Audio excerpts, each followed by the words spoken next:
मंडळी, पार्थ पवार यांच्या जमीन घोटाळ्यातले जे तपशील हाती आले ते पाहिल्यानंतर सामान्य माणसाची मती अक्षरशः गुंग झाली आहे। सामान्य माणसाला आपल्या हतबलतेची चीड यावी असं हे सगळं प्रकरण आहे। कारण सामान्य माणूस पोट भरण्यासाठी गाव, घर, शेती सगळं सोडून शहरात येतो, जागा मिळेल तिथं राहतो, आहे ती तुटपुंजी लावून 1500 फुटाचं एक घर घेतो, त्यासाठी बँकेचं लोन घेतो, ते फेडण्यासाठी पोटाला चिमटा काढून त्याच्यासाठी आयुष्य जगतो। डोकं आपटून घ्या तुम्ही, तरी कुणी 1 रुपयाची तुम्हाला स्टॅम्प ड्युटी माफ करत नाही की तुमचा एखादा हप्ता माफ होत नाही। एक हप्ता चुकला तर बँकवाले जगणं मुश्किल करतात। रस्त्यावरून चालताना नुसतं हेल्मेट नसेल ना तरी ट्रॅफिकवाला तुम्हाला सोडत नाही, माफ करत नाही।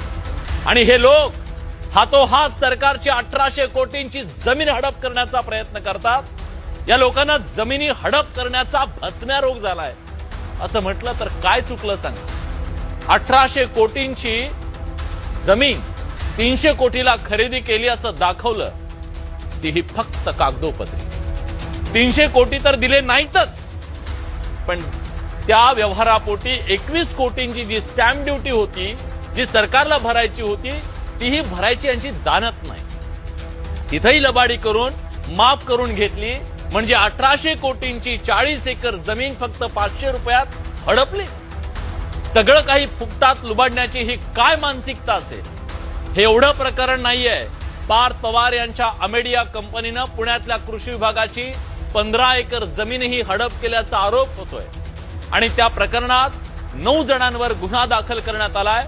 त्या घोटाळ्यात सुद्धा पुन्हा तेच सगळे मुख्य कलाकार। हे काय चाललं? एवढा कॉन्फिडन्स येतो कुठून? घरातला मुलगा 1800 कोटींची जमीन खरेदी करतो आणि वडिलांना ते माहित नसतं, यावर कोण आणि कसा विश्वास ठेवेल? एवढं सगळं ढळढळीत समोर असताना भाच्याला खासदार सुप्रिया सुळे क्लीन चिट देतात। याला काय म्हणावं? ज्या कंपनीत 1% भागीदार आहे जो माणूस, त्याच्यावर गुन्हा दाखल होतो आणि 99% भागीदार असलेला सही सलामत सुटतो।